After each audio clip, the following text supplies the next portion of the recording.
Friends, welcome to Kerala சமையல். இன்னைக்கு கேரளா சமையலில் நம்ம பாசிப்பருப்பு மும்தால் தான் பண்ண போகிறோம். வாங்க எப்படி செய்யலாம்னு பார்க்கலாம். ஃப்ரெண்ட்ஸ், நம்ம பாசிப்பருப்பு தான் எடுத்துருக்கோம். இன்றைக்கி நம்ம மும்தால் தான் பண்ண போகிறோம். அது வந்து பார்த்தீங்களா, நம்ம பாசிப்பருப்பு எடுக்கும்போது இப்போ பாருங்கள் எவ்வளோ நீட்டாக முழுசாக இருக்குது பாருங்கள். இந்த மாதிரி எடுத்தால் தான் நம்ம மும்தால் பண்ணுறதுக்கு கடையில் வாங்குற அதே டேஸ்ட் இருக்கும், லுக்கும் அதே மாதிரி இருக்கும். இப்போ ஒரு பாத்திரம் வச்சுக்கோங்க. 250 கிராம் கப்பில் 2 கப் பாசிப்பருப்பு சேர்த்து கொடுத்துக்கோங்க. இப்போ நம்ம எடுத்து வச்சுருக்க பாசிப்பருப்பில் தண்ணி சேர்த்துக்கோங்க. தண்ணி சேர்த்து ஒரு 2-3 வாட்டி நல்லா கழுவி எடுத்துக்கோங்க. இப்போது கழுவி எடுத்துனதுக்காக பாசிப்பருப்பில் தண்ணி சேர்த்துக்கோங்க. நல்லா பாசிப்பருப்புக்கு மேலே இருக்கணும், பாசிப்பருப்பு முங்குற அளவுக்கு இருக்கணும் தண்ணி நம்ம சேர்க்குறது. அப்போ தான் நல்லா பாசிப்பருப்பு நல்லா ஊறி வரும்.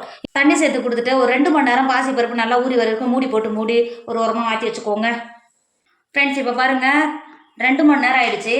எந்த அளவுக்கு நல்லா ஊறி இருக்குது பார்த்தீங்களா? அங்கே பாருங்கள் எந்த அளவுக்கு நல்லா ஊறி. இப்போ பார்க்கும்போது எவ்வளோ பெருசு பெருசாக இருக்குது பாருங்கள். தெரியுதுங்களா? எவ்வளோ பெருசாக இருக்குது பாருங்கள். அதனால தான் எப்பயுமே பாசிப்பருப்பு மும்தால் பண்ணும்போது இந்த அளவுக்கு நல்லா பெருசாக முத்தாக முழுசாக இருக்கிற மாதிரி வாங்கிக்கணும். இப்போ இது மாதிரி நம்ம தேங்காய் பால் வடிப்போம்ல, அந்த ஜல்லடையில் தண்ணியை வடித்து எடுத்துக்கோங்க. ஃப்ரெண்ட்ஸ், இப்போ பாசிப்பருப்பை மட்டும் வடிகட்டி எடுத்துட்டோம். இப்போ பாருங்கள் எந்த அளவுக்கு நல்லா தண்ணி வடிது பார்த்தீங்களா? துளி கூட தண்ணி இல்லாமல் நல்லா வடிஞ்சிடும். ஒரு 10 நிமிஷத்துக்கு இப்படியே மாற்றி வச்சுக்கோங்க. ஃப்ரெண்ட்ஸ், இப்போ பாருங்கள் 10 நிமிஷம் ஆகிடுச்சு. தண்ணி நல்லா வடிஞ்சிடுச்சு. நம்ம வெயிலில் காய போடக்கூடாது பாசிப்பருப்பை.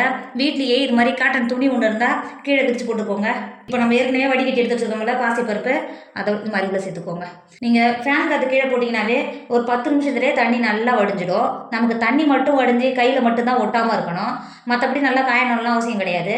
இப்போ இது நல்லா நம்ம எடுத்து வச்சுருக்க காட்டன் துணியை ஃபுல்லாக பாசிப்பருப்பு எடுத்து வச்சுருக்கோம்ல, அது எல்லாத்தையும் துணியில் காய போட்டுக்கோங்க. ஃப்ரெண்ட்ஸ், இப்போ பாருங்கள் பாசிப்பருப்பை நல்லா காய வச்சுட்டோம். ஒரு 10 நிமிஷத்துக்கு நல்லா உணர்ந்து வந்தாவே நமக்கு போதும். ஃபேன் காற்றுலேயே ஒரு 10 நிமிஷத்துக்கு நல்லா காய போட்டுக்கோங்க. ஃப்ரெண்ட்ஸ், இப்போ பாருங்கள் பாசிப்பருப்பு எந்த அளவுக்கு நல்லா ஒரு 10 நிமிஷத்தில் எந்த அளவுக்கு நல்லா காஞ்சி போயிருக்கு பாருங்கள். இப்போ நம்ம கையில் இருக்கும்போது இந்த அளவுக்கு நல்லா பிடிச்சா அது மாதிரி ஒட்டாமல் வரணும். இங்கே பார்த்தீங்கன்னா இப்போ எப்படி கொட்டுது பாருங்கள், இந்த மாதிரி உணர்ந்துருக்கணும். இப்போது இதை வேறு ஒரு பாத்திரத்துக்கு மாற்றிக்கோங்க. இங்கே பாருங்கள் தனித்தனியாக கொட்டுது பார்த்தீங்களா? இந்த அளவுக்கு இருக்கணும். ஃப்ரெண்ட்ஸ், இந்த அளவுக்கு இருந்தால் மட்டும்தான் எண்ணெயில் போடும்போது மேலே தெறிக்காமல் இருக்கும். பார்த்திங்கன்னா வெடிக்காமல் மேலே தெறிக்காமல் இருக்கும். இப்போ இது வேறு ஒரு பாத்திரத்துக்கு மாற்றிக்கோங்க. ஃப்ரெண்ட்ஸ், நம்ம பொரிக்கிறதுக்கு அடுப்பில் ஒரு இரும்பு வானல் வச்சுக்கிட்டேன். இதில் ஒரு 1/4 லிட்டர் எண்ணெய் சேர்த்துக்கோங்க. எண்ணெய் நல்லா சூடாகிடுச்சு. இப்போ நம்ம இதை தேங்காய் பால்லாம் வடிகட்டும் பார்த்தீங்களா, ஃபில்ட்ரு. இந்த மாதிரி ஒரு ஃபில்டரில் நம்ம எடுத்து வச்சுருக்கோம்ல பாசிப்பருப்பு நல்லா காய வச்சு எடுத்து வச்சுருக்கோம்ல, இதை உள்ளே சேர்த்துக்கோங்க. உள்ளே சேர்த்துட்டு நீங்கள் அப்படியே எண்ணெய் இது பார்த்தீங்கன்னா எண்ணெய் கொதிக்கிற இது மாதிரி உள்ளே வச்சிங்கன்னா லைட்டாக பொங்கி வரும். அவ்வளோதான். கேட்டதுனால இப்போ எந்த அளவுக்கு நல்லா பொரிஞ்சு வந்து வருது பார்த்தீங்களா? மேலே தெரிக்காமல் இருக்கும். நீங்கள் எடுக்கும்போது நல்லா ஃப்ளாட்டான பாத்திரமாக எடுத்துக்கோங்க. அப்போ தான் இன்னும் நல்லா ஈஸியாக இருக்கும் பொரிக்கிறதுக்கு. இது மாதிரி பொரிக்கும் போது நீங்கள் கொஞ்சம் கொஞ்சமாக சேர்த்து பொரிக்கும் போது அடுப்பு மட்டும் லோ ஃபில்லில் வச்சுக்கோங்க. நீங்கள் ஸ்டவ்வில் வச்சாலும் கேஸில் வச்சாலும் லோ ஃபில்லில் வச்சுக்கோங்க. அப்போ தான் நல்லா பொரிஞ்சு வரும். இப்போ நல்லா இது மாதிரி கிண்டி கொடுத்துக்கிட்டே இருங்க. ஒரு ஸ்பூன் வச்சு கூட நீங்கள் கிண்டி கொடுத்துக்கலாம். கிண்டி கொடுத்துக்கோங்க. ஃப்ரெண்ட்ஸ், இப்போ பாருங்கள் பாசிப்பருப்பை சேர்த்து நல்லா இப்போ எந்த அளவுக்கு நல்லா பொரிஞ்சு வர கலர் மாதிரி வந்த உடனே பபிள்ஸ் எல்லாம் அடங்கிடுச்சு பார்த்தீங்களா? இப்போ லேசாக இருக்குது பாருங்கள் பபிள்ஸ். இப்போது நான் உப்பு தண்ணி அதை லேசாக உள்ள சேர்த்துக்கோங்க. இந்த மாதிரி சேர்க்கும்போது இந்த மாதிரி நம்ம உப்பு தண்ணி சேர்க்கும்போது நல்லா ஈவனாக எல்லா எதுவும் பாசிப்பருப்புலேயும் உப்பு இருக்கும். இப்போ பார்த்தீங்களா நம்ம தண்ணி சேர்த்தோம் நல்லா கொதிச்சது. இப்போ நல்லா அடங்கிடுச்சு பாருங்கள். இப்போ இது வெளில எடுத்துக்கோங்க. வெளில எடுக்கும்போது இது பாருங்கள், வெளில எடுக்கும்போதுங்க பாருங்கள் எந்த அளவுக்கு எண்ணெய் நல்லா சூப்பராக வடியுது பார்த்தீங்களா? அதுக்காக தான் இது மாதிரி எடுத்து இது பொரிச்சிங்கன்னா அது பார்த்தீங்கன்னா அந்த கை நம்ம பிடிக்கிறதுக்கு ஈஸியாக இருக்கும். மேலே எதுவும் தெரிக்காமல் எந்த ஒரு பிரச்சனையும் இல்லாமல் நம்ம பொரிச்சு எடுக்கலாம். இப்போ எண்ணெய் நல்லா வடிஞ்சிருச்சு பாருங்க. இப்போ பாத்திரத்தில் மாற்றிக்கோங்க. மாற்றிட்டு இருக்கிற பாசிப்பருப்பெல்லாம் இதே மாதிரி வறுத்து எடுத்துக்கோங்க.